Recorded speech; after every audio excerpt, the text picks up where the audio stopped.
औज़ु बिल्लाहि मिनश शैतानिर रजीम, बिस्मिल्लाहिर रहमानिर रहीम। अजीज तलबा, अस्सलाम वालेकुम। मैं हूं आप सबका मामून मददगार मुशर्रफ महमूद और आपको इल्म व अदब अकेडमी में खुशामदीद कहता हूं। जिस तरह बेटा आप जानते हैं, हम साले अव्वल इस्लामियात की बुक कर रहे हैं। अल्हम्दुलिल्लाह बुक कंप्लीट हो चुकी। आखिर में चंद मुंतखब आयात, 12 कुरानी आयात और 12 अहादीस हैं जिनको हमने तर्जमा और तशरीह देखना है। Page number 68। ठीक है जी। तो इससे पहले कि हम बाकायदा मुंतखब कुरानी आयात शुरू करें, आप जानते हैं, सिर्फ दोहरा रहा हूँ बात को, कुरान पाक बेटा सिर्फ सवाब हासिल करने की किताब नहीं है, सिर्फ बरकत की किताब नहीं है। यकीनन बरकत भी है, पढ़ने में सवाब भी है, लेकिन इसका असल मकसद ये था कि कुरानी तालीमात को समझा जाता और उसके मुताबिक ज़िंदगी गुजारी जाती। यानी कुरान पाक ज़िंदगी गुजारने का अमली ज़ाब्ता हयात है। हम सब पर फ़र्ज़ है कुरान को सिर्फ सवाब की नीयत से ना पढ़ें, बल्कि उसको समझें और उसके मुताबिक ज़िंदगी गुजारें। कुरानी तालीमात पर अमल करके हम दुनिया और आखिरत की तमाम कामयाबियां हासिल कर सकते हैं। अल्लाह ताला ने बेटा कायनात तक के तमाम इंसानों के लिए रहनुमा किताब भेजी, कुरान पाक। और कुरान पाक में ही सूरह अल कमर की आयत नंबर 40 में अल्लाह ताला फरमाते हैं, और हमने कुरान को समझने के लिए आसान कर दिया, तो कोई है जो सोचे और समझे। यानी कुरान अल्लाह खालिक की किताब, लेकिन अंदाज़े बयान ऐसा है कि इसमें कोई अबहाम नहीं रखा गया, कोई एम्बिग्विटी नहीं है, कोई तजाद नहीं है, कोई नाकाबिल फहम बात नहीं। जो इस नीयत से कुरान पाक को पढ़े कि इससे उसने कुछ हासिल करना है, ज़िंदगी का ज़ाब्ता सीखना है, तो अल्लाह ताला बेटा कुरान पाक में खुद फरमा रहे हैं कि हमने इसको समझने के लिए आसान कर दिया। बेटा अल्लाह फरमा रहे हैं आसान कर दिया। हम जो कहते हैं ना कुरान समझना मुश्किल है, पढ़ना मुश्किल है, थोड़ी सी कोशिश की जाए, थोड़ी सी कोशिश की जाए तो कुरान की तालीमात को बासानी समझा जा सकता है। ये सिर्फ तिलावत की किताब नहीं थी, समझने और अमल करने की किताब। ठीक है बेटा, तो इस आयत कुरानी से मैंने शुरू किया। अब चलते हैं आपकी किताब की तरफ, जिसमें 10 मुंतखब कुरानी आयात दी गई है। आयत नंबर 1 जो सूरह अल अहज़ाब से ली गई है बेटा, सूरह अल अहज़ाब कुरान पाक की 33वीं आयत है, और सॉरी 33वीं सूरत है, और इसकी जो आयात ली गई हैं, आयत नंबर 70 और 71 ली गई। अच्छा, कुरान पाक में बेटा ये इम्तिहान में आपको ये आयत आएगी, आपने इसका तर्जमा और तशरीह करना होगा। बच्चे यहाँ भी ये गलती करते हैं कि आयत को ना रट्टा लगाने की कोशिश करते हैं। ठीक है बेटा, रट्टा लगाएंगे भूल जाएंगे। आपने, जिस तरह मैंने आपसे भी बात की कि कुरान पाक को समझ कर पढ़ना है, ठीक है जी, तो हम ये करेंगे कि इसका एक एक लफ्जी तर्जमा देखेंगे। ठीक है जी, कि कुरान पाक में क्या फरमाया गया। हम एक एक हर्फ को देखेंगे और उसके मुताबिक चलेंगे। ठीक है जी, तो लेट्स स्टार्ट जी। सबसे पहले जो कुरान पाक की आयत है, सूरह अहज़ाब की आयत नंबर 70-71, कहाँ से शुरू है? या अय्युहल्लज़ीना आमन। तो ये देखिए बेटा, एक एक लफ्ज का तर्जमा पहले हम देखेंगे। या अय्यो, ए यानी बुलाने के लिए, किसी को मुखातिब करना हो ना, ए यानी पुकारना, बी अटेंटिव, मेरी बात तवज्जो से सुनो। या कहते हैं या अय्यो। अल्लज़ीना लोग, यानी या अय्यो लज़ीना, ए लोगो इशारा किया जा रहा है। ठीक है। आमनु, अलिफ पर खड़ी जबर, ईमान लाओ, ईमान लाओ। ठीक है, यानी कहा जा रहा है ईमान लाओ। आगे क्या है? अत्ताकू, डरो, तकवा, तकवा से है ना। अब देखिए, आपको याद रखना आसान रहेगा, तकवा से आमनुत्तकू डरो, अल्लाह है अल्लाह से डरो, अल्लाह से। वा कोलू, कोल उर्दू में बेटा इस्तेमाल होता है कहना, वो कोलो करार कहना, और कहो कोलन बात, सदीदा सीधी। तो तर्जमा क्या बना? ए ईमान वालो, अटेंटिव किया गया, ईमान वालो डरो अल्लाह से और कहो बात सीधी। ये क्या होगी बेटा? आयत नंबर 70, सूरह अल-अहज़ाब की आयत नंबर 70 को हमने देखा। ए ईमान वालो, डरो अल्लाह से, कहो बात सीधी। आगे आइए अब आयत नंबर 71 की तरफ। क्या है जी? युसल्ले, ताकि सलाह, आप बेटा उर्दू में भी कहते हैं सलाह देना, यानी सवार देना। उससे मुझे सलाह दी यानी सवार दिया। युसले हो, सवार देगा, लकुम, तुम्हारे लिए, यानी इंग्लिश में कहते हैं फॉर यू, उसके लिए अरबी में लफ्ज इस्तेमाल होता है लकुम, तुम्हारे लिए। क्या? आ मालकुम, तुम्हारे आमाल, वो संवार देगा तुम्हारे लिए तुम्हारे आमाल। हम एक एक लफ्ज को देख रहे हैं। वा यगफिर, मगफरत, बेटा उर्दू में भी लफ्ज इस्तेमाल होता है मगफरत, अल्लाह मगफरत फरमाने वाला है, बख्शने वाला है। तो मगफरत जो हम उर्दू में कहते हैं, अरबी में कि यगफिर, बख्श देगा। लकुम, आपने पहले भी देखा, तुम्हारे लिए, ठीक है, वो बख्श देगा तुम्हारे लिए। क्या? जुनूबकुम, जुनूबकुम बेटा गुनाह। अल्लाह ताला, तो बात क्या बनी? बात क्या बनी कि वो बख्श दे तुम्हारे गुनाह, ठीक है जी। वा मन होता है जो, वाह तो जानते हैं ना बेटा, और वाह और के सेंस में इस्तेमाल होता है, मन जो, तो वाह मन और जो, युति, अतात करना, बेटा उर्दू में भी अतात लफ्ज इस्तेमाल होता है, तो युत, अतात, अतात, युति, अतात, अल्लाह, अल्लाह की, अल्लाह की अतात, वा रसूला, और रसूल की अतात, फ़कत, फ़कत होता है बेशक, फ़कत बेशक, फाजन, कामयाब हुआ, और फिर फौजन, कामयाबी, अजीमन, बड़ी, उसने बड़ी कामयाबी पाई। या आप कह सकते हैं कि उसने बड़ी मुराद पाई। कामयाबी बेटा मंजिल तक पहुंचना कामयाबी होता है ना, यानी उसने मंजिल पाई, उसने कामयाबी पाई, उसने मुराद पाई, तो एक ही सेंस में इस्तेमाल होगा। ठीक है बेटा, तो हमने क्या किया कि हमने एक एक आयत, एक एक जो इसमें थी उसका हमने तर्जमा देखा। और अब हम आते हैं आपकी किताब की तरफ, ताकि आपको बात अच्छी तरह से समझ आ जाए। ठीक है बेटा, हमने एक एक लफ्ज को देखा, तो अब आपकी किताब में इन दो आयात का तर्जुमा जिस तरह से बयान हुआ है बामुहावरा, ए ईमान वालो, डरते रहो अल्लाह से। ठीक है जी, यानी हमने हर वो काम करना है जिससे रब राजी हो जाए, हर उस काम से बचना है जिससे रब नाराज हो जाए। बेटा मुसलमान की जिंदगी का एक ही मकसद होता है कि उसका रब उससे राजी हो जाए।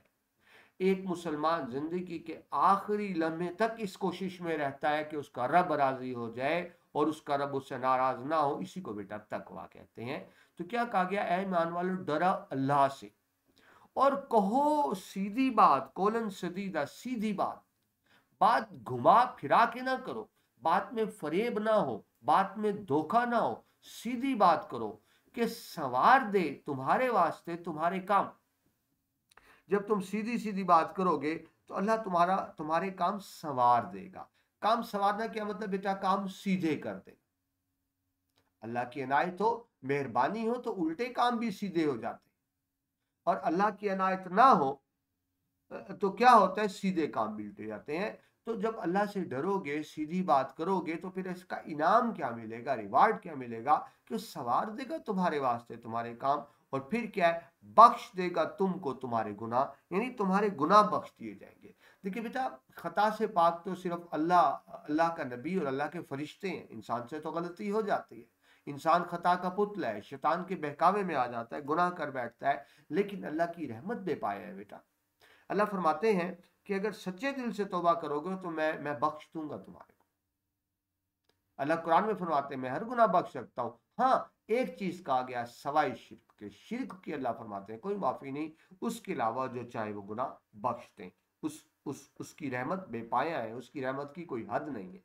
ठीक है जी, तो जब अल्लाह से डरो और सीधी बात करोगे तो इसका नाम क्या है? अल्लाह बख्श देगा तुम्हारे गुनाह। और जो कोई कहने पर चला अल्लाह के और उसके रसूल के, दोनों की अतात, अल्लाह की अतात भी फर्ज, रसूल की अतात भी। रसूल की अतात बेटा क्यों फर्ज?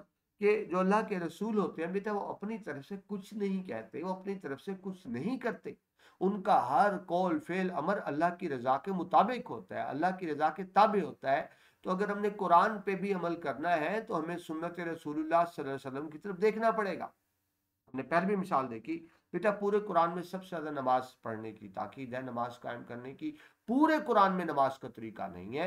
अगर आप नमाज पढ़ना चाहते हैं तो आपको सुन्नत रसूलुल्लाह की तरफ आना पड़ेगा, हदीस की तरफ आना पड़ेगा, वरना नमाज नहीं पढ़ सकते, रोजा नहीं रखते, हज नहीं कर सकते, ज़कात नहीं दे सकते। सो कहा कि अतात करो अल्लाह की और उसके रसूल की। ठीक है जी। तो जिससे तात के अल्लाह और उसके रसूल की, उसने पाई बड़ी मुराद। बड़ी मुराद क्या मतलब, यानी वो कामयाब हो गया, वो दुनिया में भी कामयाब हो गया, वो आखिरत में भी कामयाब हो गया। अल्लाह दुनिया में भी इज्जत और एहतराम इकराम से नवाजेगा और आखिर में भी उसे जन्नतुल फिरदौस में जगह मिलेगी। बड़ी मुराद का ये मतलब दुनिया और आखिरत की कामयाबी। ठीक है बेटा, हमने आयत का पहले एक एक लफ्ज का तर्जमा देखा, फिर बामुहावरा तर्जमा देखा। अब आइए तशरीह जो आपकी किताब में दी गई, इन आयात के शुरू में दो बातों यानी अल्लाह ताला से डरने और दुरुस्त बात करने का हुक्म दिया गया। पहली बात, अल्लाह से डरते रहो, हमारा हल कौल फेल अल्लाह की रजा के मुताबिक होना चाहिए। दूसरी, सीधी बात करो, अल्लाह ताला बेटा घुमा फिरा के बात करने को पसंद नहीं करता। आपको इसकी मिसाल दूंगा, आप लिख सकते हैं, बल्कि जरूर लिखिएगा। सूरज शोर है बेटा, अल्लाह ताला ने शायरी को पसंद नहीं किया। क्यों नहीं पसंद किया, उसकी वजह भी बता दी। सब शायरों को बुरा नहीं कहा, सब शायरों को बुरा नहीं कहा। किस शायर और शेर को बुरा कहा? तो अल्लाह फरमाते हैं शायर वो बात करते हैं जो हकीकत के मुताबिक नहीं होती, या वो जो कहते हैं करते नहीं, यानी कौलो फेल में तजाद होता है। तो ऐसी शायरी जहां कौलो फेल में तजाद हो उसको अल्लाह पसंद नहीं फरमाता। तो यह वही बात है कि सीधी सीधी बात करो, बात घुमा फिरा के ना करो, जिस तरह शायरी में बात घुमा फिरा के की जाती है। आगे क्या है, तकवा के मैंने अल्लाह ताला से डरते हुए दीन और शरीयत की अहकाम की बजावरी है। यानी बेटा जो अल्लाह और उसको रसूल ने फरमा दिया उस पर अमल कर। ठीक है, उसमें अगर मगर नहीं है, पिक एंड चूज नहीं। एक और जगह पे इस तरह आता है कि पूरे के पूरे दीन में दाखिल हो जाओ, यानी जो बात कर दी गई उसमें फिर कोई दलील नहीं है। दूसरी बात की गई कि हम इंसान हमेशा दुरुस्त बात करे, कभी गलत बात ना करे, हमेशा सच्चाई का साथ दे और सच इस तरह बोले जिसमें झूठ का कोई खदशा एहतमाल ना हो। और जब कोई ये सारी बातें करेगा, यानी अल्लाह ताला से डरेगा, सीधी बात करेगा, तो फिर अल्लाह ने इनाम क्या दिया? एक इनाम तो ये बताया कि उसके गुनाह माफ फरमा दिए जाएंगे। दूसरा इनाम क्या किया गया कि अल्लाह तुम्हारे आमाल दुरुस्त कर देगा, तुम्हारे काम दुरुस्त कर देगा, तुम्हारी दुनिया दुरुस्त कर देगा। और फिर आखिरी वादा क्या किया गया कि साथ मगफरत का वादा भी किया गया कि सिर्फ अल्लाह दुनिया नहीं संवारेगा, दुनिया में अमाल भी संवार देगा और आखिरत। ठीक है बेटा, लेकिन शर्त क्या दी गई कि अल्लाह ताला से डरो। ठीक है, और उसके बाद क्या, सीधी बात। अगर अल्लाह ताला से डरा इंसान डरता रहे, सीधी बात करता रहे, तो फिर अल्लाह ने 3 वादे किए कि अल्लाह गुनाह भी बख्श देगा, दुनिया के काम भी सीधे कर देगा और आखिरत में मगफरत भी अनायत हो जाएगी। ठीक है बेटा, ये थी पहली कुरानी आयत। और अब आगे बढ़ते हैं हम दूसरी आयत मुबारक की तरफ। जी, दूसरी आयत मुबारक कुरान पाक की सूरह नंबर 33 अल अहज़ाब से ली गई है और आयत नंबर है 21। बिस्मिल्लाहिर्रहमानिर्रहीम। लक़द काना लकुम फ़ी रसूलिल्लाहि अस्वतुन हसना। तहकीक तुम्हारे लिए रसूलुल्लाह सल्लल्लाहु अलैहि वसल्लम की जिंदगी में बेहतरीन नमूना है। ठीक है बेटा, लेकिन जिस तरह हमने पहले देखा, हम एक एक लफ्ज को देखेंगे। सबसे पहले क्या लफ्ज है, लाकत। अरबी में बेटा इसका मतलब होता है बेशक, यानी जिस चीज में कोई शक व शुबा ना हो, जिसमें कोई अभाम ना हो, जिसमें कोई डाउट ना हो, उसके लिए कुरान लफ्ज इस्तेमाल करता है लाकत, बेशक। काना, काना कहते हैं है, तो क्या मतलब, लाकद काना बेशक है, लाकुम तुम्हारे लिए, फॉर यू, लाकुम तुम्हारे लिए। फी का मतलब होता है में, जिस तरह इंग्लिश में इन कहते हैं ना, तो उर्दू अरबी में फी कहेंगे, फी में। तो तुम्हारे लिए है में क्या, रसूल। रसूल तो बेटा उर्दू में भी इस्तेमाल होता है, रसूलुल्लाह है, अल्लाह के रसूल। अस्वतुन उसवातुन, उसवा कहते हैं नमूना, यानी मॉडल, जिसे कहते हैं ना जिंदगी रोल मॉडल होना चाहिए, जिसको हम कॉपी कर सकें, जिस पे अमल करके हम कामयाबी हासिल करें। नमूना, उसवा हसना, अच्छा, यानी उसवातुन हसना क्या बनेगा, अच्छा नमूना, बेहतरीन। ठीक है बेटा, तो ये हमने देखें, ये हमने एक एक हर्फ को भी देखा। तो अब इसको बामुहावरा तर्जमा क्या बना आपका, तहकीक, यानी ये बात तय हो गई, ये बात तयशुदा है, इट हैज बीन डिसाइडेड, इसमें कोई शक नहीं है, तुम्हारे लिए रसूलुल्लाह सल्लल्लाहु अलैहि वसल्लम की जिंदगी में बेहतरीन नमूना मौजूद है। आपका बेटा सालेवल का जो उर्दू का पहला सबक है वो भी यही है, उसवा हुस्ना सल्लल्लाहु अलैहि वसल्लम। तो उसमें बेटा आपको एक जुमला मैं बताता हूँ, आपको वो उर्दू में भी काम देगा, इस आयत की तशरीह में भी काम देगा। ध्यान से सुनिएगा जुमला, ये पहले भी मैं आपको बार बार जिक्र कर चुका हूँ। नबी अकरम सल्लल्लाहु अलैहि वसल्लम की अतात में करके हम दुनिया और आखिरत की तमाम कामयाबियां हासिल कर सकते हैं। ठीक है जी, ये ज़हन में रखिए। यानी हमारे लिए देखिए बेटा, हमने अल्लाह को जाना, किस तरह जाना, नबी पाक के जरिए जाना। हमने अल्लाह को नबी पाक के जरिए जाना, हमारा अल्लाह से तारुफ भी नबी पाक मुस्तफ़ा सल्लल्लाहु अलैहि वसल्लम के जरिए से हुआ। ठीक है जी, तो अगर हम कामयाबी हासिल करना चाहते हैं, इस दुनिया की कामयाबी भी, आखिरत की कामयाबी की, तो हमारे लिए कौन रोल मॉडल है, नबी पाक मुस्तफ़ा सल्लल्लाहु अलैहि वसल्लम। ठीक है जी, तो जुमला मैं दोहरा दूं, अब मेरे जहन में आया, हजरत मोहम्मद सल्लल्लाहु अलैहि वसल्लम कयामत तक के तमाम इंसानों की तमाम हैसियतों के लिए बेहतरीन अमली नमूना है, जिनकी तकलीद करके, तकलीद नकल, जिनकी तकलीद करके हम दुनिया और आखिरत की तमाम कामयाबियां समेट सकते हैं, या हासिल कर सकते हैं। ठीक है, ये बेटा अल्लाह ताला ने कुरान में वाज़ेह फरमा दिया कि तुमने जिसको कॉपी करना है, जिस पे अमल करना है, वो नबी पाक मुस्तफ़ा सल्लल्लाहु अलैहि वसल्लम की जिंदगी है। ठीक है जी, तो इसी में देखें, आम ज़ाब्ते के तौर पर मुसलमानों से इरशाद फरमाया गया, आम ज़ाब्ता बेटा यानी एज ए जनरल रूल। ठीक है, कि तुम्हें अपने कामों में हजूर सल्लल्लाहु अलैहि वसल्लम का तरीका इख्तियार करना चाहिए। हम बेटा जो भी हैं, हमारा ताल्लुक किसी भी पेशे से है, नबी पाक मुस्तफ़ा सल्लल्लाहु अलैहि वसल्लम मेरे लिए, आपके लिए, हम सब के लिए बेहतरीन नमूना है। वैसे मैं मिसाल दूं, अगर मैं बाप हूं तो नबी पाक मुस्तफ़ा सल्लल्लाहु अलैहि वसल्लम को देखूं कैसे बाप थे, मैं बेटा हूं तो उनको देखे कैसे बेटे थे, मैं भाई हूं तो उनको देखूं कैसे भाई थे, मैं ताजिर हूं तो देखूं नबी पाक कैसे ताजिर थे, मैं शोहर हूं तो नबी पाक को देखूं कैसे शोहर थे, मैं फौज का सिपा सलार हूं तो नबी पाक को देखूं कैसे सिपा सलार थे, मैं फतह हासिल कर चुका हूं, नबी पाक को देखूं फातेह कैसे होता है, मैं शिकस्त खा चुका हूं तो नबी पाक को देखूं कि गज़वा उहद में फिर आपने किस वजह से मुसलमानों को शिकस्त हुई थी, कि उन्होंने नबी पाक की बात पे अमल नहीं। मैं जो भी हूं, मैं जिस हैसियत में भी, मैंने भी आपको बताया ना, नबी पाक मुस्तफ़ा सल्लल्लाहु अलैहि वसल्लम कयामत तक के तमाम इंसानों की तमाम हैसियतों के लिए बेहतरीन अमली नमूना है, जिनकी तकलीद करके हम दुनिया और आखिरत की तमाम कामयाबियां हासिल कर सकते हैं। तो बेटा ये बिल्कुल वही बात। आगे देखिए, जो शख्स अपनी जिंदगी में आपको नमूना बनाकर जिस कदर मुहासन, मुहासन यानी अच्छी आदत अपने अंदर पैदा कर लेगा, उतना ही वो अल्लाह के यहाँ मकबूल हो सकता है।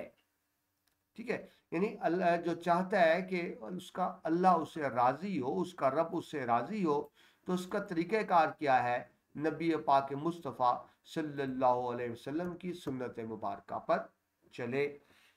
नबी की अतात अल्लाह ताला की अतात, और बेटा नबी की नाफरमानी अल्लाह ताला की नाफरमानी है।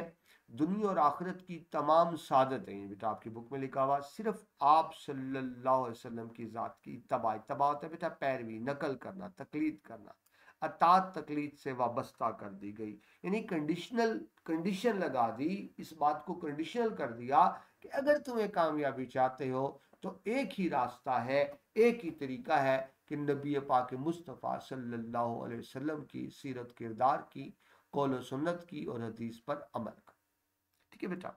आपको मिसाल के तौर पर अगर बात करूं, अल्लामा इकबाल हमारे शायर, जिन्होंने शिकवा जवाब शिकवा नज़म लिखी, अल्लाह ताला से शिकवा करते हैं कि अल्लाह ताला गैरों पर, गैर मुस्लिमों के पास बड़ी मालो दौलत है, उस पर तेरी रहमतें हैं, और जो मुसलमान बेचारे ज़लील ख्वार हो रहे हैं, नजर करम फरमा। तो शेर क्या है शिकवा का? रहमतें हैं, रहमतें हैं तेरी अगयार के काशानों पर, गैरों पर रहमतें हैं तेरी अगयार के काशानों पर, बर्क गिरती है तो बेचारे मुसलमानों पर। ये क्या इंसान, शिकवा है मोहब्बत।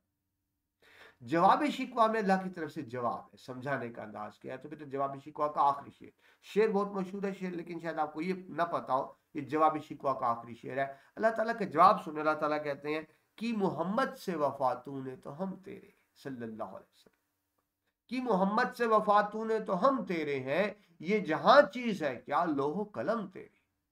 तो जवाब में अल्लाह फरमाते हैं कि अगर तू मोहम्मद मुस्तफ़ा सल्लल्लाहु अलैहि वसल्लम की सीरत को अपना ले, उनसे वफा कर, उनकी तकलीद कर, तो तुम दुनिया मांगते हो, मैं दुनिया के आसमान भी तुम्हारे कदमों में डाल दूं। शर्त यह है नबी पाक की सीरत और किरदार की अतात की। ठीक है जी। तो अल्लाह ताला की रजा भी नबी पाक की अतात से वाबस्ता करती है।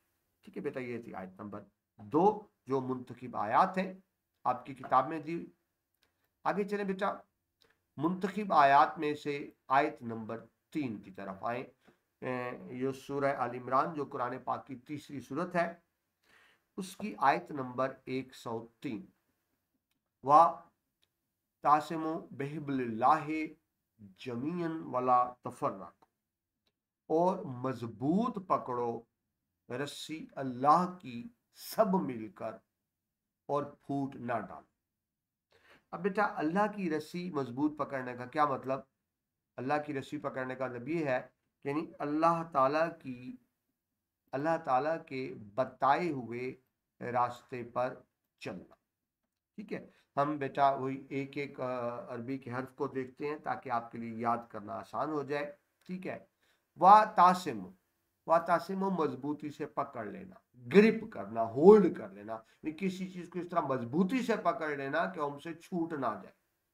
ठीक है। तो उसको क्या कहेंगे? वा तासिमु, मजबूती से पकड़ो। बेहब्लिल्लाह, बेहबल, हबल कहते हैं रस्सी को, बेहबले रस्सी को, किसकी रस्सी? अल्लाह की। बेहबलिल्लाह है अल्लाह की रस्सी को। ठीक है। मजबूत पकड़ लो अल्लाह की रस्सी को।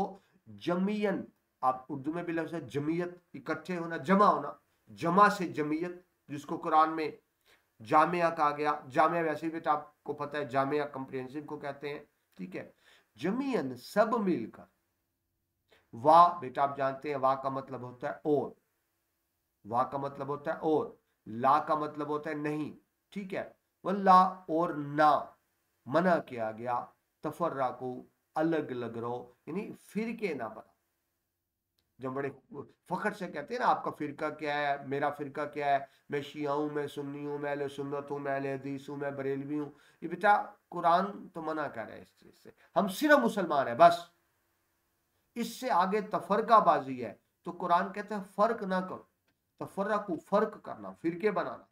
ठीक है। यानी अलग अलग ना हो, मिल के रहो। हम सिर्फ क्या है? मुसलमान, जो अल्लाह को एक मानता है, नबी पाक मुस्तफ़ा सल्लल्लाहु अलैहि वसल्लम को आखिरी नबी मानता है, वो मुसलमान है।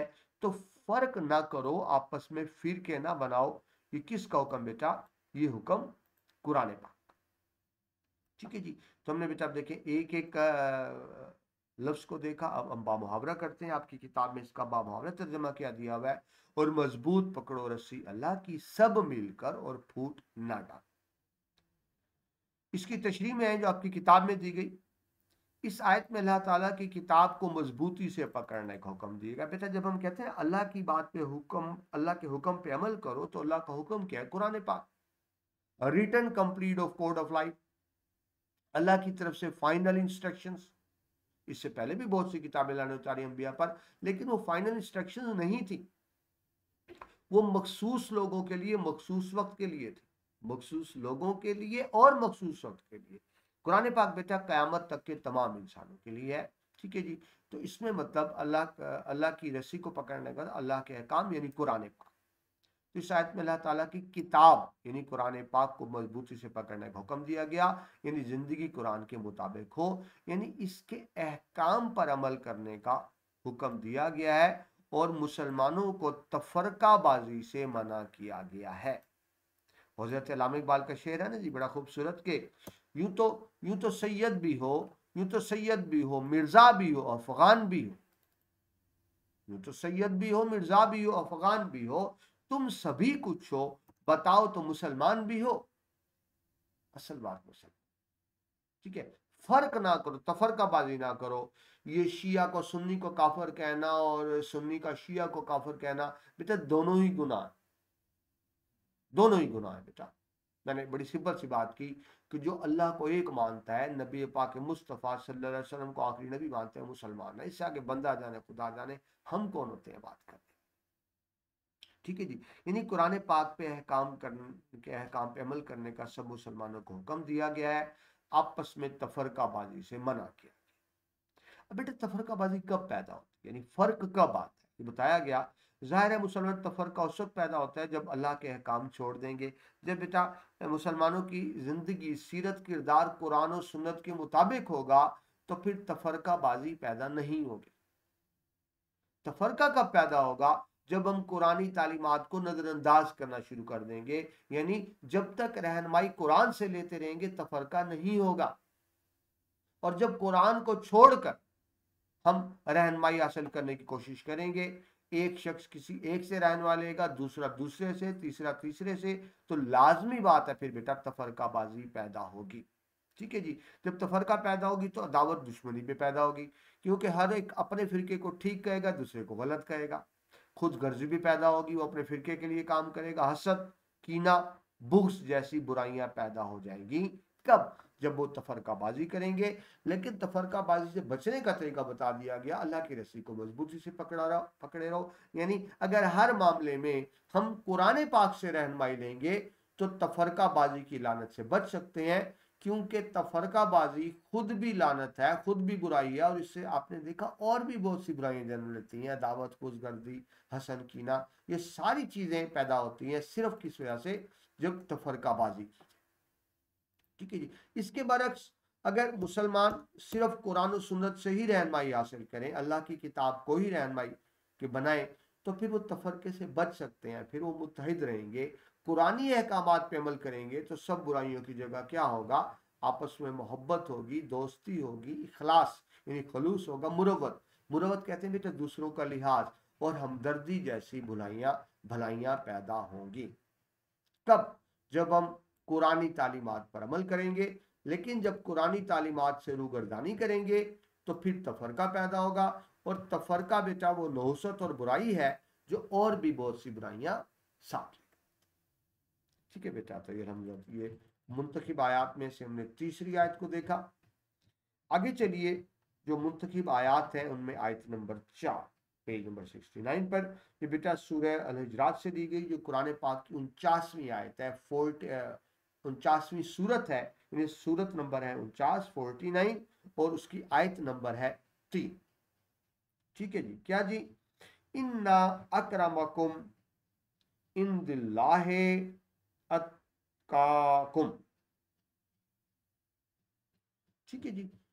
इसका जो तर्जमा दिया गया, बेशक अल्लाह के यहाँ तुम में सबसे ज्यादा इज्जत वाला वो है जो तुम में सबसे ज्यादा परहेजगार है। ठीक है बेटा, ये तो आपकी किताब में तर्जमा दिया गया, लेकिन हम वही जिस तरह पहले देखा था हमने, हम एक एक लफ्ज को देखेंगे ताकि हमें अच्छी तरह समझ आ जाए जी। इन्ना, इन्ना का मतलब होता है बेटा बेशक, यानी जिसमें कोई शक ना हो, जिसमें कोई डाउट ना हो, उसको इन्ना कहेंगे। अक्रमाकुम, अक्रम बेटा अक्रम उर्दू में भी इस्तेमाल होता है। अक्रम का मतलब होता है मोअज़्ज़ज़ होना। ठीक है, अक्रमाकुम तुम में से ज्यादा मोअज़्ज़ज़, तुम में से ज्यादा इज्जत वाला कौन है। इंदा, इंदा नजदीक, इन दिल्लाह अल्लाह के नजदीक। तो तुम में ज्यादा इज्जत वाला कौन है अल्लाह के नजदीक, कौन है, अत्काकुम जो परहेजगार है, जो तकवा इख्तियार करता है। ये लफ्ज तकवे से है, तकवा अल्लाह ताला से डरना, जिंदगी को अल्लाह ताला के अहकाम के मुताबिक गुजार। ठीक है बेटा, तो एक एक लफ्ज देखने का मतलब यह है ताकि अच्छी तरह आपको बात समझ में आ जाए। ठीक है, तो आपकी किताब में बामुहावरा तर्जमा क्या दिया गया, एक एक लफ्ज का बेटा तर्जमा और होता है। बामुहावरा में जरा एक वो कंटिन्यूशन में आ जाता है, बेशक अल्लाह के यहाँ तुम में से ज्यादा इज्जत वाला वो है जो तुम में से ज्यादा परहेजगार है। तकवा परहेजगार होना, अल्लाह के अहकाम के मुताबिक जिंदगी गुजार।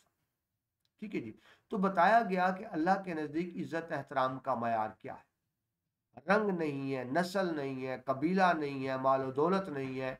अल्लाह के नजदीक ज्यादा परहेजगार कौन है, यानी मेरिट क्या है अल्लाह के नजदीक नेक होने का या अल्लाह की मोहब्बत का हकदार होने का मेरिट क्या बताया गया, तकवा।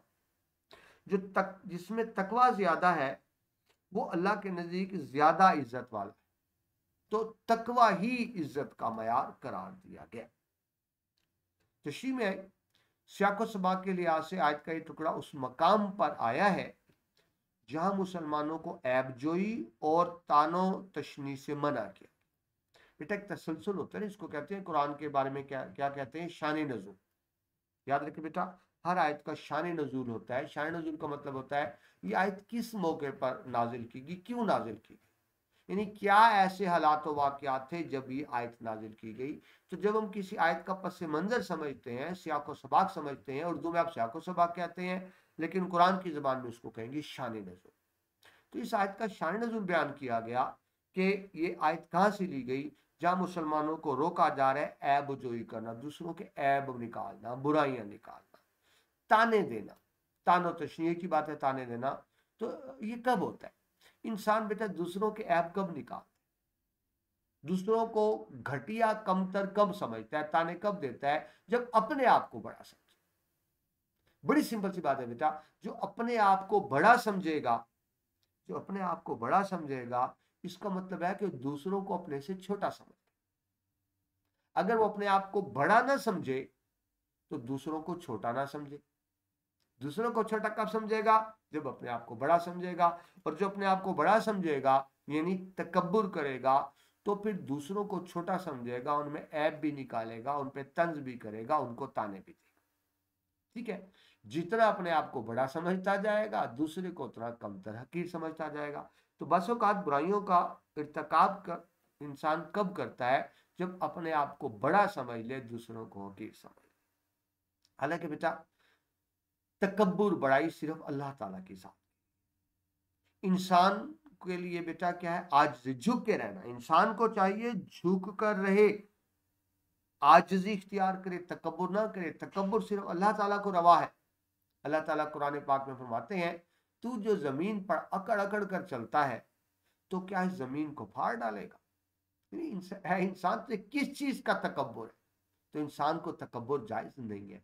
क्यों जायज नहीं है, कि जब इंसान तकब्बुर करता है, अपने आप को बड़ा समझने लगता है, तो फिर दूसरों को अपने से हकीर और छोटा समझने लगता है। और ज़ाहिर है बेटा, जब दूसरों को हकीर और छोटा समझेगा तो क्या होगा, फिर मुआशरे में नफरत बुग़्ज़ फैलेगा। एक शेर सुनिए, शेर कहता है, पूछते हैं लोग मुझसे क्यों मेरा नाम व नसब, तेरी नाम क्या है, तेरी जात क्या है, कौम कबीला क्या है।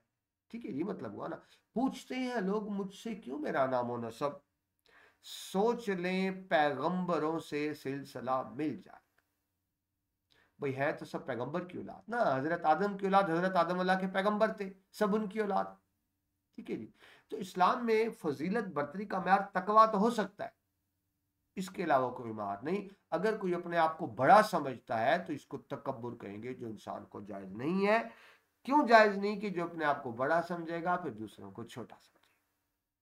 ठीक है जी, तो इस कुरानी आयत में इस मौके पर इरशाद रब्बानी का मकसद ये है कि इंसान का छोटा बड़ा होना, मुअज़्ज़ज़ या हकीर होना, जात पात या खानदान या नसब, नसब यानी कबीले की वजह से नहीं होता, बल्कि कुरान की ज़बान में जो शख्स जिस कदर नेक खसलत होगा, खसलत आदत, आदतें बेटा अच्छी भी हो सकती हैं, बुरी भी हो सकती हैं, ये अच्छी आदतों की बात, नेक खसलत होगा, मुअद्दब होगा, जिसमें अदब एहतराम होगा, और जो परहेजगार होगा, अल्लाह के यहाँ वही मुअज़्ज़ज़ व मुकर्रम है। यानी अगर मेरिट बनाया जाए, क्राइटेरिया बनाया जाए अल्लाह के नज़दीक कौन ज्यादा मुअज़्ज़ज़ है, तो वो है जिसने ज्यादा तकवा इख्तियार किया। ठीक है जी। हसब नसब यानी खानदान कबीले की हैसियत इसके सिवा कुछ भी नहीं है कि सब हजरत आदम की औलाद है, जिससे मैंने अभी आपको शेर सुनाया। इसी वास्ते हजूर अकरम सल्लल्लाहु अलैहि वसल्लम ने खुतबा हज्जतुल विदा में फरमाया था, किसी अरबी को अजमी पर, बेटा अरब के अलावा जो बाकी दुनिया उसको अजमी कहते हैं। वैसे आपको बताऊं, अजमी का मतलब होता है गूंगा। अहले अरब फख्र करते थे कि हमारी अरबी जबान है, बाकी सब गूंगे।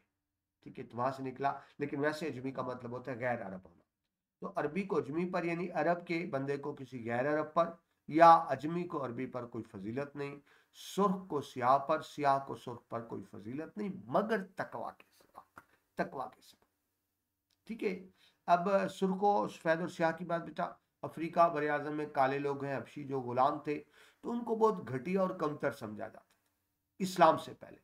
लेकिन इस्लाम ने उन्हें इज्जत से नवाजा, और बहुत ज्यादा इज्जत से नवाजा। हजरत बिलाल हबशी भी बेटा एक हबशी गुलाम थे, लेकिन उनका मर्तबा बड़े बड़े साहबा से ज्यादा है, उनका मर्तबा सरदारान मक्का से ज्यादा है।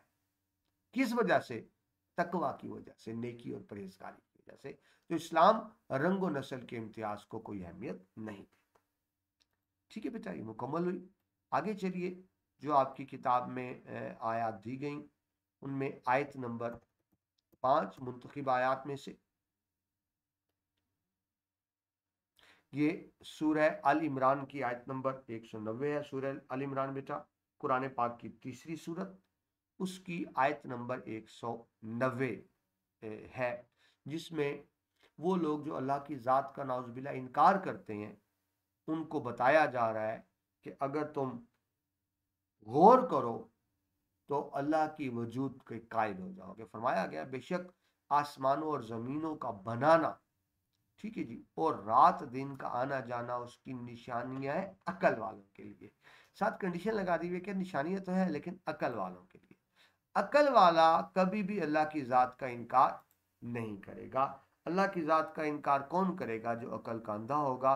वरना बेटा अगर कायनात को गौर से देखा जाए तो इसमें निशानियां मौजूद हैं जिनको देखकर अल्लाह की ज़ात का इनकार मुमकिन है। ठीक है बेटा, तो इस सूरह आल इमरान की आयत नंबर 190 के हम एक एक लफ्ज़ को देखते हैं। ठीक है जी। सबसे पहले क्या कहा गया बेटा? जो नई आयत शुरू हो रही है यहाँ से, इन्ना। इन्ना बेटा आप पहले भी देख चुके, इन्ना कहते हैं बेशक। ठीक है, यानी जिसमें कोई शक व शुबा ना हो उसको हम इन्ना कहते हैं। तो क्या आ गया? बेशक। फी होता है में। ठीक है। खल्क है, खल्क पैदा करना, यानी पैदा करने वाला कौन है? अल्लाह खालिक। और जिनको पैदा किया गया हम कौन है? मखलूक। तो खल्क पैदा कर, पैदाइश के में। ठीक है। अस्समावात, समावात कहते हैं आसमानों को, वल अर्श, अर्श कहते हैं जमीन को। ठीक है। तो क्या बात बनी? इन्ना फी खल्कि समावात वल अर्श, बेशक जमीन व आसमानों की पैदाइश में। ठीक है। वख्तिलाफ, जिस जो उर्दू में हम लोग इस्तेमाल करते हैं इख्तलाफ, इख्तलाफ होता है बदलना, चेंज होना, चेंजिंग के मैनू। ठीक है, जो इख्तलाफ है ना उसी से लफ्ज़ है वख्तिलाफ। अल लैल, लैल बेटा रात, लैलतुल कद्र, कद्र मुकद्दस रात। तो लैल कहते हैं रात को, वो नहारे, निहार कहते हैं दिन को। तो क्या मतलब? वख्तिलाफुल लैल व नहारे, यानी दिन रात के बदलने में, रात के बाद दिन है, दिन के बाद रात है, उस तरफ इशारा। ठीक है। और आगे क्या है? ले औलिल अलबाब। ठीक है, इसका क्या मतलब? अकल वालों के लिए। ठीक है जी, अकल वालों के लिए। तो बताया गया कि इनमें निशानी अकल वालों के लिए, यानी किन के लिए? जो कायनात पर गौर व फिक्र करते हैं। अगर हम कायनात के निज़ाम को गौर से देखें तो हमें कायल होना पड़ता है कि ये इतना बड़ा वसी निज़ाम अपने आप नहीं चल रहा, कोई है जो इसको चला रहा है। तो बामुहावरा तर्जमा क्या बना? बेशक आसमानों और ज़मीनों का बनाना, रात दिन का आना जाना, इसमें निशानियां हैं अकल वालों के लिए। ठीक है, शर्त क्या है? अकल वालों के लिए। यानी अगर हम गौर से कायनात के निजाम को देखें बेटा, ये इतना बड़ा निजाम कायनात अपने आप तो नहीं चल सकता ना। साइंटिस्ट बेटा कहते हैं जो जमीन घूमती है सूरज के इर्द गिर्द, अपने एक मदार में रोटेट करती है, इसको कुरान कहते हैं अपने अपने मदार में तैर रहे हैं। तो अगर किसी भी सूरज चांद सितारे की जो गर्दिश कर रहे हैं, वो गर्दिश वो उसकी रफ्तार में थोड़ी सी भी रफ्तार में इजाफा हो जाएगा, तो सितारा सियारा अपने ऑर्बिट से बाहर निकल जाएगा, फौरन तबाह हो जाएगा। और अगर उनकी गर्दिश की रफ्तार में थोड़ी सी कमी हो जाएगी, सूरज खींच लेगा, वो सितारा सियारा सूरज के अंदर चला जाएगा और फौरन तबाह हो जाएगा। लेकिन बेटा अगर हजारों लाखों सालों से सूरज चांद सितारे सैयारे अपने अपने मदार में रोटेट कर रहे हैं, अपने अपने ऑर्बिट में रोटेट कर रहे हैं, अपने अपने मदार में तैर रहे हैं, तो इसका मतलब कोई जात है जो चला रही है। इतना बड़ा मुनज्जम सिस्टम अपने आप नहीं चल सकता।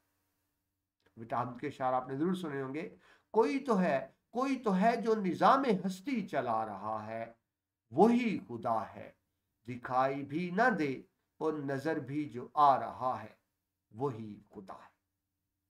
ठीक है जी, आपकी किताब में जो तशरीह दी गई इसकी तरफ आए।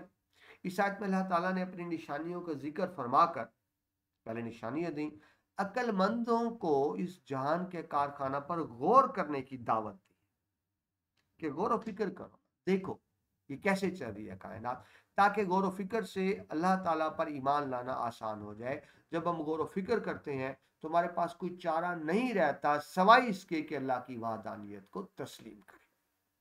कुरान गौर व फिक्र की दावत देता है, लेकिन गौर व फिक्र ऐसा होना चाहिए जिससे अल्लाह की मार्फत नसीब।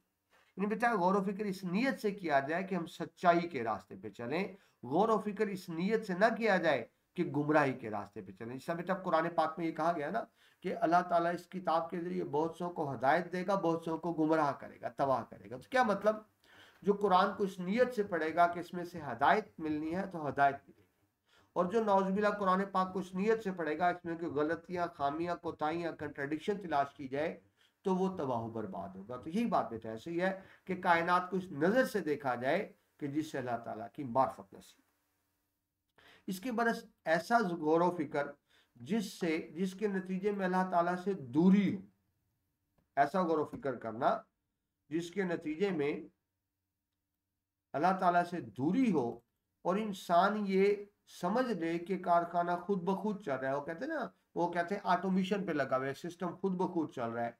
तो ऐसे लोग कुरान की जुबान में अक्लमंद नहीं है। इतना बड़ा सिस्टम हजारों लाखों सालों से अपने आप एक खुद कार निज़ाम के तहत नहीं चल सकता, बल्कि अक्लमंदी का तकाजा है कि आदमी यकीन कर ले कि ये सारा मरबूत मुनज़्ज़म सिलसिला ज़रूर किसी एक मुख्तार कुल और कादर मुतलिक फरमा रवा के यहाँ, कोई एक एब्सोल्यूट अथॉरिटी कादर मुतलिक जिसको मुकम्मल इख्तियार है, ठीक है जी, जिसने अपनी अजीम फरमारवा भी सबसे बड़ी ताकत, मुतलिक मुतलिक एब्सोल्यूट, यानी जिसका साथ कोई शरीक ना हो, साझा ना हो, मुकम्मल इख्तियार, उसको कहेंगे मुतलिक फरमारवा या मुख्तार कुल, जिसने अपनी अजीम कुदरत इख्तियार से छोटी बड़ी मखलूक की हदबंदी कर दी है। किसी की मजाल नहीं कि अपने दायरे अमल से बाहर निकल सके। हर कोई, जिस तरह तो आपको मिसाल दी कि चांद सूरज सितारे अपने अपने मदार रास्ते में तैर रहे हैं, तो ये बेटा अपने आप नहीं हो रहा, यकीनन कोई ज़ाते पाक है और यकीनन वो अल्लाह ताला ही है जिसके हुक्म पर ये इतनी बड़ी कायनात मुनज़्ज़म तरीके से चल रही। आगे चलिए बेटा, जो मुंतखब आयात है उनमें से आयत नंबर 6 की तरफ आते हैं। ये सूरह अल इमरान की आयत नंबर 52 है। सूरह अल इमरान बेटा कुरान पाक की तीसरी सूरत और इसकी आयत नंबर 92 की तरफ हम आएंगे। हरगिज ना हासिल कर सकोगे नेकी में कमाल जब तक खर्च ना करो अपनी प्यारी चीज से कुछ। ठीक है बेटा, यानी अल्लाह की राह में खर्च करने के अजर के वाले से इसके अंदर बात की जा रही है। लेकिन बेटा जैसे हमने पहले देखा था, हम पहले एक एक लफ्ज का तर्जमा देखते हैं और उसके बाद फिर हम इसको तफसील में आते हैं। ठीक है जी, सबसे पहले लफ्ज लन, अरबी में इसका मतलब होता है हरगिज नहीं, यानी किसी चीज को ताकीद से मना करना। उर्दू में कहते नहीं, एक तो बिल्कुल नहीं, हरगिज नहीं, किसी भी शक्ल में नहीं। तो लन का मतलब होता है हरगिज नहीं, किसी भी शक्ल में। तनालो, पहुंच सकोगे, तुम हरगिज नहीं पहुंच सकोगे। किसको? तनालुल बिर्रा, नेकी को। अल बिर्रा, नेकी को। हत्ता, यहां तक के तुम फेंको, तुम खर्च करो।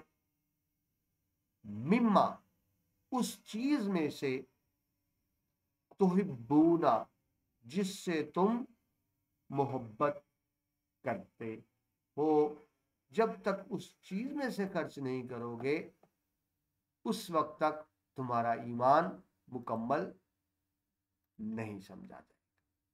ठीक है बेटा, ये तुमने एक लफ्ज का तर्जमा देखा, बामोहर तर्जमा देखे। हरगिज ना हासिल कर सकोगे, किसी भी शक्ल हासिल ना कर सकोगे नेकी में कमाल, जब तक खर्च ना करो अपनी प्यारी चीज से कुछ। यानी अल्लाह की राह में जो खर्च नहीं करता, अल्लाह की राह में जो खर्च नहीं करता, वो अल्लाह के नज़दीक मुअज़्ज़ज़ मोहतरम अल्लाह का महबूब बंदा नहीं हो सकता। यानी अल्लाह से मोहब्बत का दावा है, तो उसके लिए उस दावे को साबित करने के लिए क्या करना चाहिए कि अल्लाह की राह में खर्च करना चाहिए। ये बेटा क्यों कहा गया, अब इसको शान नज़ूल समझेंगे। तशरीह में बताया गया, इंसान बेटा मालो दौलत से बहुत मोहब्बत करता है, बड़ी नेचुरल सी बात है। उसकी ज़िंदगी की ज़्यादा एक्टिविटीज़ जो होती हैं किस लिए होती हैं? पैसा कमाने के लिए, दौलत कमाने के लिए होती हैं। इंसान की फितरत में है कि दौलत से मोहब्बत करता है। इसलिए बेटा अल्लाह कुरान पाक फरमाते हैं सूरह अल असर में, बेशक इंसान घाटे में है, या बेशक इंसान खिसारे में है, क्योंकि इंसान का रुझान मालो दौलत की तरफ ज़्यादा होता है। इसी मोहब्बत को कमज़ोर करने के लिए कुरान ने ये रहनुमाई फरमा दी कि अल्लाह की खुशनुदी की खातर मालो दौलत में से जो बड़ी प्यारी चीज़ है इंसान को, अल्लाह की राह में खर्च करो।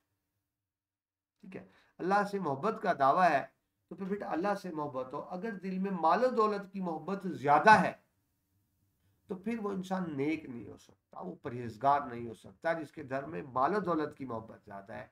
तो इस मोहब्बत को तोड़ने के लिए कहा गया कि जो चीज़ तुम्हें सबसे महबूब हो ना, और वो मालो दौलत है, अल्लाह की राह में खर्च करो, ताकि एक तरफ अल्लाह की मोहब्बत बढ़े। यानी फिर साबित हो गया ना कि मालो दौलत की दिल में मोहब्बत कम है, अल्लाह की मोहब्बत ज्यादा है। अल्लाह की मोहब्बत ज्यादा होगी तो इंसान मालो दौलत खर्च करेगा। अगर मालो दौलत की मोहब्बत ज्यादा होगी तो फिर वो मालो दौलत ही इकट्ठा करेगा। ठीक है, उस पर उसका रुझान ज्यादा होगा। लेकिन जब अल्लाह की राह में खर्च करोगे तो अल्लाह की मोहब्बत बढ़ेगी। साथ ही ये यकीन भी पैदा हो कि मालो दौलत अल्लाह की दी हुई नेमत है, उसी की राह में खर्च करना चाहिए। बेटा हम जो मालो दौलत कमाते हैं अल्लाह ताला का दिया, ये अल्लाह ताला का फजलो करम है बेटा, ये अल्लाह ताला का फजलो करम है। इसकी आपको आसान सी मिसाल दूं, पूरी दुनिया में बेटा, पूरी दुनिया में कोई एक शख्स भी ऐसा नहीं होगा, दोबारा दोबारा, पूरी दुनिया में कोई एक शख्स भी ऐसा नहीं होगा जिसको अपनी मेहनत का पूरा पूरा सिला मिल रहा हो। या इंसान मेहनत ज्यादा करता है, सिला कम मिलता है, या मेहनत कम करता है, सिला ज्यादा मिलता है। पूरा पूरा सिला किसी को नहीं मिलता। ये बेटा सिर्फ अल्लाह ताला का इनाम, जिस पर इनाम हो गया उसको अल्लाह ने नवाज दिया, जिस पर नहीं हुआ उसको नहीं नवाजा। इंसान की मेहनत का कोई ताल्लुक नहीं। मैं ये नहीं कह सकता मैंने मेहनत से कमाया, अल्लाह ताला का एहसान है। इंसान को कभी भी मेहनत का मुआवजा नहीं मिलता। और बेटा चले मान लिया अगर मेहनत से भी कमाया मैंने, तो किस तरह मेहनत की? मैं बोल सकता था, मैं अगर गूंगा होता तो कैसे बोलता, मैं अंधा होता, मैं लंगड़ा होता, मैं दिमागी मरीज होता, मुझे कोई और मसला होता, तो अल्लाह ने बेटा मुझे वासिक हमसा दिए, ताकत दी, हैसियत दी, अकल दी, इल्म दी, तो मैं कमा रहा हूं ना, तो वो भी तो अल्लाह की नेमतें हैं। ठीक है जी। तो जब हम कोई रिस्क दौलत कमाते हैं तो ये अल्लाह ताला का एहसान होता है। सो इसलिए अल्लाह की राह में खर्च करना चाहिए। मैंने जो कमाया बेटा ये मेरा कमाल नहीं है, ये मेरा कमाल नहीं, अल्लाह ताला का फजल करम है। जब उसको अल्लाह की राह में खर्च किया जाता है, तो एक तो इस चीज़ को तस्लीम करना होता है, एक्नॉलेज करना होता है कि ये अल्लाह ही का रिश्ता जो अल्लाह की राह में खर्च कर दिया, मेरा कुछ नहीं था, मेरा कोई कमाल नहीं था। एक बात। दूसरा, इससे दिल में माल की मोहब्बत कम होती है। तीसरा, अल्लाह की मोहब्बत बढ़ती है। जब इंसान अल्लाह की राह में खर्च करता है तो ये साबित करता है, इस चीज़ का सबूत देता है कि उसके दिल में अल्लाह की मोहब्बत मालो दौलत से ज़्यादा है। तो मालो दौलत की मोहब्बत कम करने के लिए और ये इंसान को एहसास दिलाने के लिए कि मालो दौलत अल्लाह ताला का ही दिया हुआ है, जिसको चाहे दे, जब चाहे छीन ले, जब चाहे छीन ले। ठीक है जी। तो इसलिए अल्लाह की राह में खर्च करते रहना चाहिए। अल्लाह की राह में बेटा जब खर्च करते हैं तो माल कम नहीं होता, बल्कि माल बढ़ता है, बल्कि माल बढ़ता है। ठीक है, उस तरफ शाह, और साथ ही अल्लाह ताला की रजा भी हासिल होती है। तो असल बेटा अल्लाह की राह में इसलिए नहीं खर्च किया जाता ताकि माल बढ़े, बल्कि इसलिए खर्च किया जाता है ताकि अल्लाह ताला की रजा हासिल।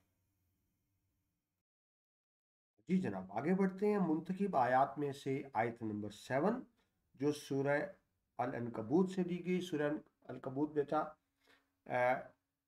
सॉरी, सूरह अल हश्र, 7वीं आयत है सूरह अल हश्र से। सूरह हश्र कुरान पाक की आयत सूरत नंबर 59 है, और उसकी आयत नंबर 7 ली गई है जो आपके सिलेबस में शामिल है। हुक्म दिया गया नबी पाक मुस्तफ़ा सल्लल्लाहु अलैहि वसल्लम की तकलीद का, और जो दे तुमको रसूल ले लो, और जिससे रोके उसको छोड़ दो। यानी नबी पाक मुस्तफ़ा सल्लल्लाहु अलैहि वसल्लम की मुकम्मल अतात का हुक्म दिया गया। ठीक है जी। तो इसको देखते हैं, जिस तरह हम पहले करें हैं बेटा एक एक लफ्ज़ को। तो ये दूसरी लाइन में बेटा जो नीचे लिखा हुआ है वाह, वाह तो बेटा आप जानते हैं और को कहते हैं। माँ का मतलब होता है जो, वाह माँ जो। नहाकुम मना करना, रोकना। अनहु जिससे। ठीक है जी, यानी जिस चीज से। फंताहु तो रुक जाओ, जिस चीज से रोका जाए उस चीज से रुक जाओ।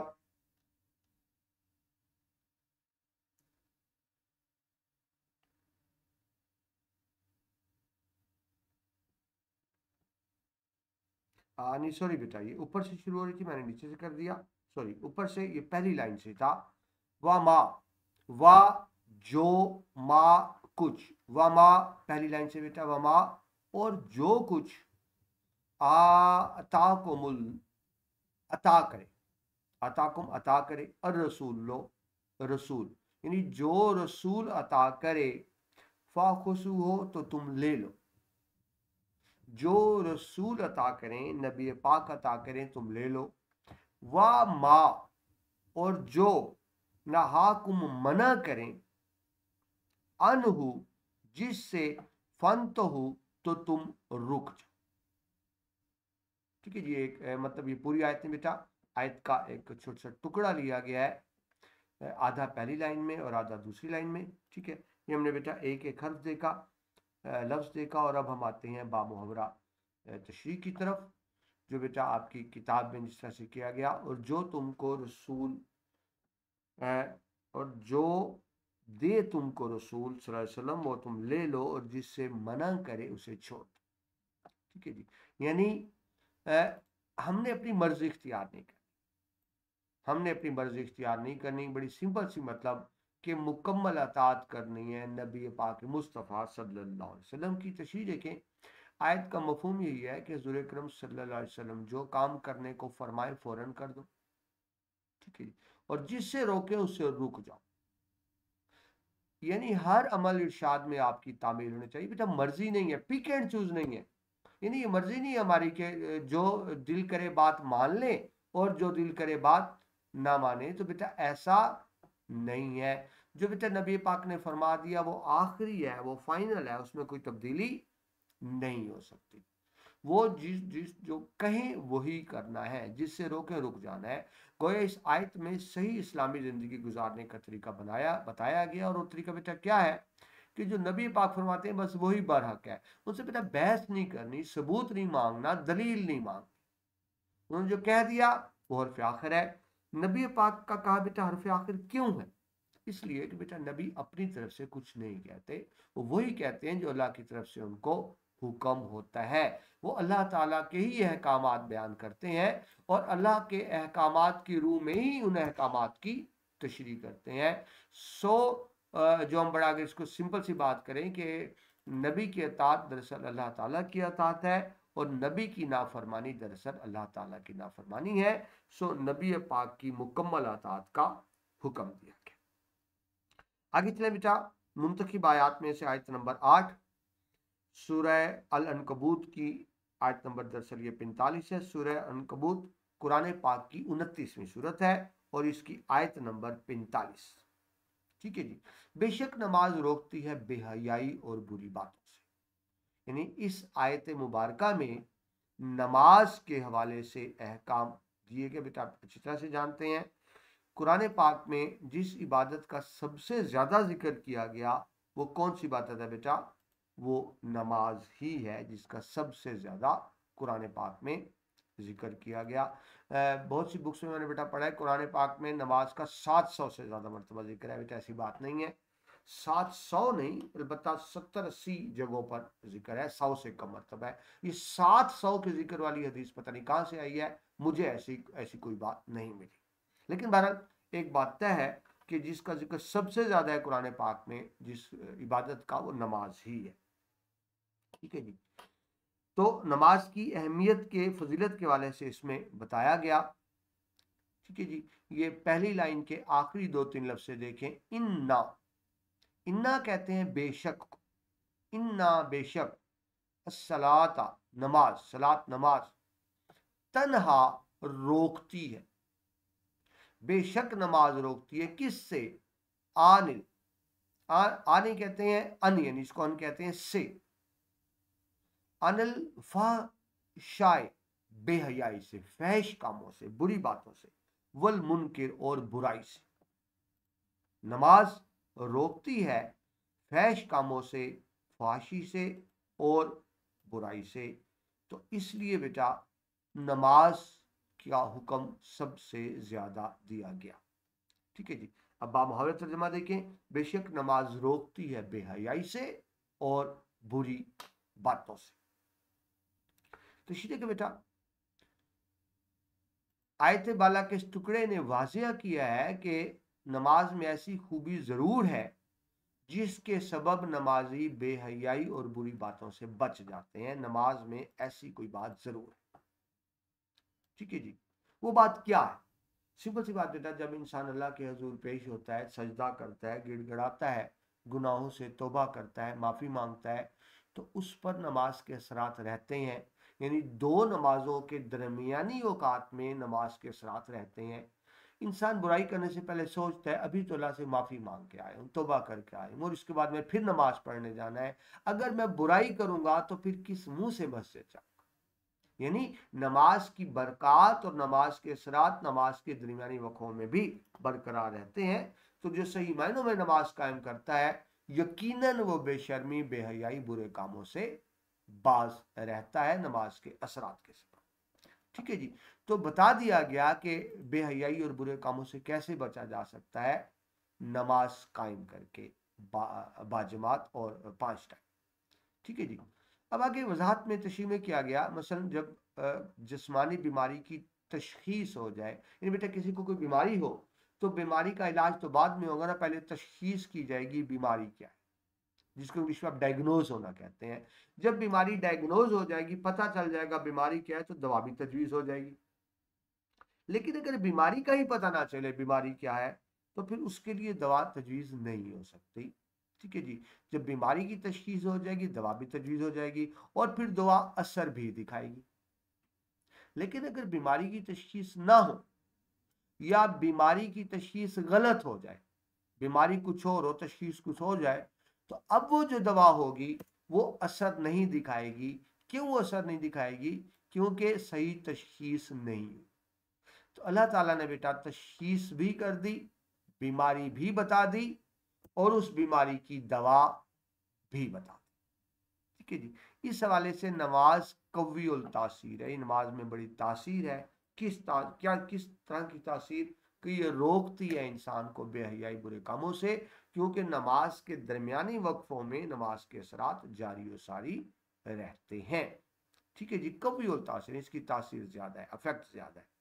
इसका दूसरा मफहूम यह है कि नमाज के अंदर ऐसी खूबियां जरूर हैं जिनकी मौजूदगी में आदमी के लिए जो वाकई खलूस से नमाज पढ़ता है मुमकिन नहीं कि बेहयाई की तरफ झुके। यहाँ बेटा एक लफ्ज का एक फर्क समझें जो यहाँ वजाहत नहीं की गई। एक होता है नमाज पढ़ना, एक होता है नमाज कायम करना। कुरान हुक्म देते हैं नमाज कायम करने का, वा अकीमुस्सलातो वातुज़ ज़कात वरकऊ मर्राकीन, और नमाज कायम करो। नमाज पढ़ना और नमाज कायम करना तो मुख्तलिफ बात है। नमाज पढ़ना तो क्या है कि जो नमाज के अरकान आपने अदा कर दी, आप रुकू में चले गए, आप सजदे में चले गए, आपने मखसूस सूरतें पढ़ ली, ये सिर्फ नमाज कायम, नमाज पढ़ना। नमाज कायम करना क्या है कि खुशियों खुशू के साथ नमाज पढ़ी जाए, अल्लाह ताला के सामने सजदा किया जाए, गिड़गड़ाया जाए, गुनाहों की तौबा की जाए और इस तरह पढ़ी जाए कि उसके असरात बाकी रहें। और जब बेटा एक नमाज इंसान पढ़ के आता है सही मायनों में, अगली नमाज तक उसके असरात बाकी रहते हैं। नतीजा ये होता है वो इंसान गुनाही और बुरे कामों से बचा रहता है। तो बेटा जिस इबादत का अल्लाह ने सबसे ज़्यादा ताकीद की हुक्म दिया वो इबादत नमाज है। अल्लाह ताला मुझे आपको हम सबको नमाज पढ़ाने की तौफीक अता फरमाए, आमीन। आगे चले बेटा, मुंतखब आयात में से आयत नंबर 9, ये सूरह अल इनाम से ली गई है। सूरह अल इनाम की आयत नंबर 164 है और सूरह अल इनाम कुरान पाक की 6ठी सूरत है। ठीक है जी। इसमें बताया गया कि हर शख्स अपने अमाल का खुद जिम्मेदार, कयामत के दिन हर शख्स अपने अमाल का खुद जिम्मेदार होगा। तो बताया क्या जा रहा है, जो कोई गुनाह करता है सो उसके जिम्मे है और उसका बोझ ना उठाएगा एक शख्स दूसरे का। यानी हर शख्स अपने अमाल के लिए खुद जिम्मेदार है और एक शख्स के अमाल का कोई दूसरा किसी भी शक्ल जिम्मेदार नहीं हो सकता। ठीक है जी। तशरीह की तरफ आते हैं। तो ये पहली लाइन में ये सेकंड हाफ से आप शुरू करें तो क्या है, वा ला, वाह बेटा जानते हैं आप कहते हैं, और ला का मतलब होता है नहीं। ठीक है जी। तकसेबु कमाना। ठीक है जी। कुल्लो सारे के सारे, यानी कोई की मैनी में, नफ्सिन जान, इंसान या जान, इल्ला सवाई इसके। ठीक है जी। अलैहा उस पर, यानी जो उसने किया उस पर है, मतलब हर एक अमाल का खुद जिम्मेदार है। वाह और ला नहीं और नहीं। ताजेरू बोझ उठाता, वाजेरातुन कोई बोझ उठाने वाला, वाजिर बोझ, उखरा किसी दूसरे का। ठीक है जी। तो ये मुक्सिर साहब हमने एक एक हर्फ का देखा ताकि आपको अच्छी तरह से बात समझ में आ जाए। अब वापस जाते हैं आपकी किताब की तरफ, यानी बामुहावरत तर्जमे की तरफ। जो कोई गुनाह करता है सो वो उसका जिम्मेदार है। यानी बड़ी सिंपल सी बात बेटा, हर शख्स अपने अमाल का खुद जिम्मेदार है। इसका मतलब ये होगा सो उसके जिम्मे है और बोझ ना उठाएगा एक शख्स दूसरे का। ये बेटा ये दुनिया जिसमें बेटा हम रहते हैं, ये दुनिया जजा की दुनिया नहीं, अमल की दुनिया है। ये बेटा ये दुनिया दारुल अमल है। हम अमल करते हैं जिसकी जजा या सजा अगली दुनिया में मिलेगी। ये दुनिया दारुल अमल है और मरने के बाद जिस दुनिया में जाना है, जहाँ हमेशा रहना है, वो दारुल जजा है। हदीस पाक मशहूर बेटा आप जानते हैं, बिस्मिल्लाहिर्रहमानिर्रहीम, इन्नमल अमालु बिन्नियात, सॉरी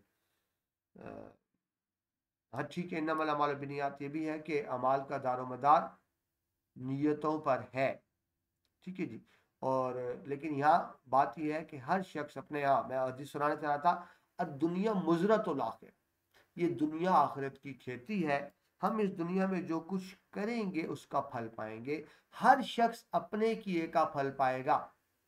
एक शख्स की नेकी क़यामत में किसी दूसरे के काम नहीं आएगी और ऐसे ही एक शख्स के गुनाहों का बोझ भी कोई दूसरा शख्स नहीं उठाएगा। ठीक है जी। तो बामुहर तर्जमा क्या है, और जो कोई गुनाह करता है सब वो उसके जिम्मे है और बोझ ना उठाएगा एक शख्स दूसरे का। तो शी देखिए, कुरान पाक का दावा है कि हर शख्स अपने अमाल का जिम्मेदार खुद है। वो जैसे अमाल करेगा अच्छे या बुरे उसके मुताबिक सजा पाएगा। गोया अच्छे अमाल की अच्छी सजा और बुरे अमाल की बुरी सजा, यानी कोई इसको बड़े अगर आसान तरीन लफ्जों में बात करें तो क्या होगा कि एक शख्स का बोझ कोई दूसरा शख्स नहीं उठाएगा। सो कोई भी बुरा काम गुनाह करने से पहले सोच लेना चाहिए कि वो उसका जिम्मेदार खुद ही होगा। आगे चले बेटा, मुंतखब आयात में से आयत नंबर 10 ये ली गई है। सूरह नहल की ये आयत नंबर 90 है और सूरह नहल कुरान पाक की 16वीं सूरह। इन्नल्लाह यामुरु बिल अदल वल एहसान, अल्लाह हुक्म देता है इंसाफ करने का और भलाई करने का। ये तो बेटा हो गया इसका बामुहावरा तर्जमा। और अब हम जिस तरह से देख रहे हैं एक एक हर्फ को भी देखते हैं अलग अलग। इन्ना बेशक, इन अल्लाह अल्लाह, इन अल्लाह बेशक अल्लाह, यामरु हुक्म देते, अमर अमर बेटा कहते हैं हुक्म को, अमर हुक्म देना, बिल अदले इंसाफ करने का।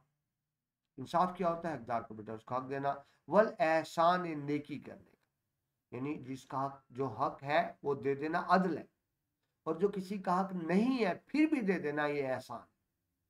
किसी को उसका हक देना अदल और किसी को अपना हक दे देना एहसान। ठीक है जी। अच्छा यही था कि आपकी किताब में ये आयत मुबारक का टुकड़ा। तो क्या पता चला जी? मुख से अल्फाज में अल्लाह हुक्म देता है इंसाफ करने का और भलाई का। ठीक है जी। आयत के इस हिस्से में अदल इंसाफ को हुक्म दे गया। अदल क्या है बेटा? किसी हकदार को उसका हक दे, यानी एक हकदार है उसको हक दे देना अदल है, जिस तरह आपको बताया। एहसान क्या है? कि हक से बढ़ कर दे, नहीं अपना हक भी देना। किसी शख्स को उसका हक दिया जाए तो अदल है, लेकिन किसी शख्स को उसके हक से ज्यादा दे दिया जाए या किसी शख्स को अपना हक दे दिया जाए, हक उसका नहीं था, हक मेरा था लेकिन मैं अपना हक दे दूं, तो ये एहसान। तो अल्लाह हुक्म देता है इंसाफ करने का, भलाई करने का, यानी अदलो एहसान। यहाँ जहाँ लेन देन के मामले में बेटा इंसाफ का हुक्म मौजूद है, तो यह मामला सिर्फ लेन देन की हद तक नहीं है, बल्कि इसमें अकायद, इखलाक, आमाल के मामले में भी अदल एहसान का हुक्म दिया गया है। अकायद में अदल करना, यानी पूरे जिस तरह हक है नमाज कायम की जाए तो पूरे हक के साथ अदल किया जाए, रोज़ा रखा जाए तो अदल किया जाए। बेटा रोज़े का अदल क्या है? हम क्या करते हैं, जो अमीर लोग ज़्यादातर नमाज जब रोज़ा रखते हैं ना, तो बस फिर वो गर्मियों के जब रोज़े होते हैं एसी लगा लिया, सारा दिन सोया पड़ा रहा, मैं अल्लाह की रज़ा के लिए कोई काम नहीं करना, घर का नहीं करना, और ना कोई नमाज पढ़नी ना कुरान पढ़ना, सारा दिन सोया रहना, जी मेरा तो रोज़ा है। तो ये रोज़े के साथ अदल नहीं हुआ। अदल तो ये है कि रोज़ा जब रखा जाए, काम भी सारे किए जाए, अल्लाह रसूल को याद भी किया जाए, कुरान पाक भी पढ़ा जाए, दीनी तालीमात भी हासिल की जाए। खाली भूखा प्यासा रहना रोज़ा तो है, लेकिन उसमें अदल नहीं हुआ रोज़े के साथ। तो अदल एहसान का मामला सिर्फ लोगों के साथ नहीं, अकायद में भी अदल एहसान करना है, इखलाक में भी और अपने आमाल में भी। इस आयत में बेटा तमाम भलाइयों को जमा कर दिया गया। जो अदल एहसान करेगा तो फिर बहुत सी इसमें भलाइयां जमा, यानी हकदार को उसका हक भी मिल गया, ये अदल है। हकदार को उसके हक से ज्यादा मिल गया, ये एहसान है। अब देखिए बेटा, हर शख्स दूसरे को उसका हक दे रहा हो, जब तस्वर करने ऐसे मुआशरे को, हर शख्स दूसरे को उसका हक दे रहा हो, बल्कि हक से बढ़कर दे रहा हो, तो क्या फिर मुआशरे का हर फर्द एक दूसरे से प्यार मोहब्बत से पेश नहीं आएगा? मुआशरे में प्यार बढ़ेगा, मोहब्बत बढ़ेगी, एक दूसरे का एहतराम बढ़ेगा, एक दूसरे के काम आने का जज्बा बढ़ेगा। जब हर शख्स दूसरे के काम आ रहा है, दूसरे को उसका हक भी दे रहा है, हक से बढ़कर भी दे रहा है, तो वो ये मुआशरा जन्नत का नमूना बन जाएगा, जहां हर शख्स दूसरे की मदद का। ठीक है जी। तो इसके मुआशरे पर बड़े खूबसूरत, बड़े गहरे असरात पैदा होंगे। मुआशरा एक बहुत खूबसूरत मुआशरा बन सकता है, और ये फिर वही मुआशरा कायम हो सकता है जो कहा जाता है ना, हदीस पाक मुसलमान जस्द वाहिद की मानत है, एक जिस्म की मानत है। एक जिस्म, बेटा जिस्म के एक हिस्से को तकलीफ पहुंचती है ना, तो एक हिस्सा नहीं पूरा जिस्म तकलीफ महसूस करता है। तो जब इस पर अमल किया जाएगा, हर शख्स अदल एहसान करेगा, तो तमाम एक दूसरे के काम आएंगे, मुआशरा जन्नत का नमूना बन जाएगा। बेटा ये आयत इतनी जामिया है कि जो बनो उमैया के 8वें खलीफा थे हजरत उमर बिन अब्दुल अजीज रहमतुल्लाह अलैह, बेटा इनकी हुकूमत बहुत कम रही, तकरीबन 2.5 साल रही, लेकिन इनकी हुकूमत कुरान और सुन्नत के ऐन असूलों के मुताबिक थी।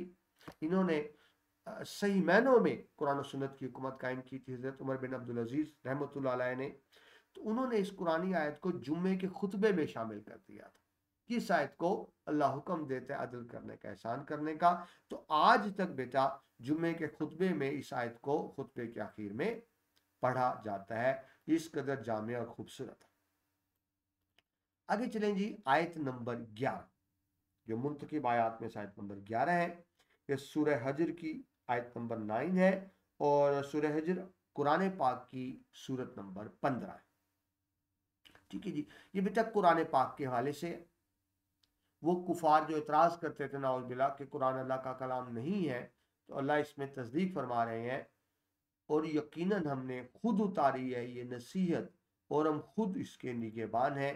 यानी अल्लाह फरमा रहे हैं कि ये अल्लाह ताला की किताब है, इसमें किसी किस्म के शक व शुबात में मुब्तला ना हो, ये अल्लाह ताला का कलाम। ठीक है जी, एक एक लफ्ज को देखते हैं ताकि आपको समझना याद करना आसान हो। ये बेटा पहली लाइन का आखिरी लफ्ज, पहली लाइन के आखिरी लफ्ज में इन्ना, इन्ना होता है बेशक, हम। नहनो, हम, इन्ना वैसे बेशक होता है, सिर्फ बेशक कहते हैं इन्ना। नहनो, हम ही, नजलना, नाजिल किया, यानी बेशक हमने ही नाजिल किया, अजिक्रा, जिक्र। अब बेटा जिक्र किसको कहा जा रहा है? कुरान पाक, यानी कुरान पाक का एक नाम है जिक्र। ये जिक्र हमने ही नाजिल किया। अल जिक्र, जिक्र, वा और इन्ना लहू, हम हैं इसके, ला हाफिजून, हिफाजत करने वाले।